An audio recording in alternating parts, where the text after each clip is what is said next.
Where is my focus going? I can always be upset about something. Where do you tend to focus more? Your past, your present, or your future? We all spend time in all three, but where do you spend most of your time? Most of us who are achievers tend to focus on the future, but all the joy is in the present. The majority of people spend a lot of time in the past, and the problem is you can't change it. You're constantly focused on what's missing versus what you have. You're focused on what you can't control. There are two worlds, the external world, the internal world. We can't control the external world. We can influence it, but the part we can control is what's going on inside of us. And that we can control what we focus on. The meaning we give things, we're the meaning makers, what we decide to do. And when we make those three decisions, we're in control of our life. And all the anxiety tends to go away, especially if we're trying to do that to serve something more than ourselves. Because you can't serve something more than yourself and not benefit. When you want some self-esteem, do something worthwhile beyond just yourself. I'm three for the world. We all know the two emotions that destroy your relationships, business life, it's fear and anger. Those are the two extremes. But you can't be grateful and fearful simultaneously. You can't be angry and grateful simultaneously. Look at someone like Steph Curry. This guy shoots the ball from almost half court, turns around and waves because he knows it's in already. People say he's unbelievable, but what they don't see is he shoots 500 shots every single day, never less, 7 days a week, for more than 15 years, his 15-year professional career, even before college, trained by his dad. No, well, that's 3,500 shots a week, 168,000 shots a year, over 2 million shots in his career, so he can make 3,600 shots. Not even 1/10%. You get rewarded in public for what you practice in private. I believe everything happens for a reason. There's a higher purpose, but it's my job to find it. It happens for us, not to us. Yes, you'll go to battle with internal things, with external things, but if you keep going, you'll slay your dragons. You'll become the hero of your own life. You'll have something to share that isn't reading books. It's something you've lived. People can feel you've lived it. It's a different level of ownership.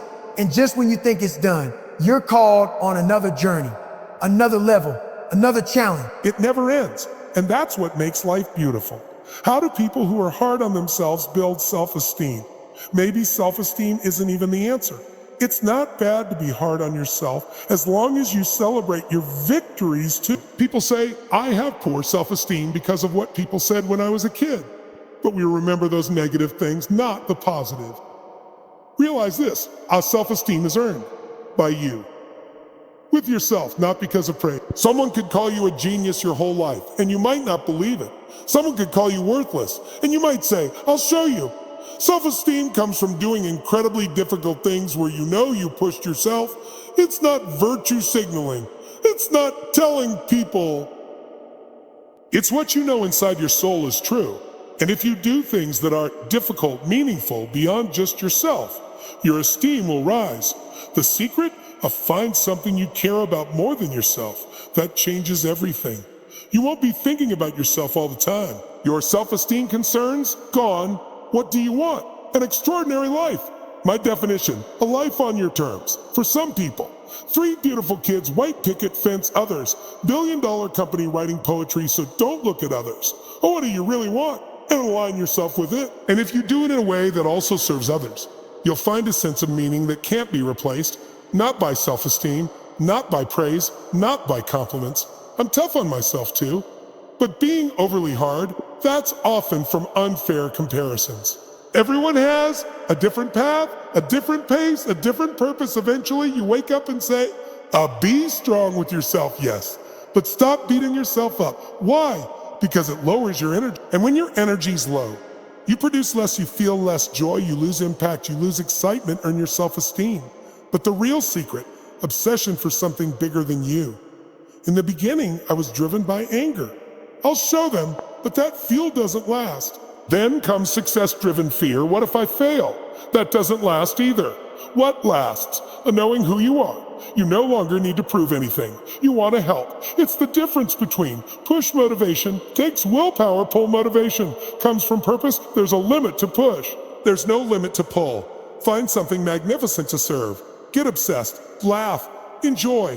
Wherever focus goes, energy flows. We don't experience life, we experience the life we focus on. In any moment, what's wrong is available. But so is what's right. Not about being positive, be intelligent. Where's your focus going? Life gives us two paths. Use what life gives you or be used by it when something horrible happens. Years later you say, I'd never want to go through it again, but I see the wisdom now. Because it made you care more, made you stronger, made you more you went from. Unconscious incompetence to awareness of how it held you back to awareness of how it propelled you. Now you hold both truths. It shouldn't have happened, but I'm grateful it did. That's the psychological superposition. Two things true at once. You say, I believe in you. You didn't deserve it, but it had to happen.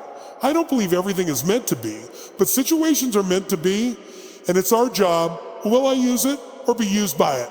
That's the choice. You'll get easy times, hard times, but if you've done the work, you know who you are. And now, you have an amazing wife.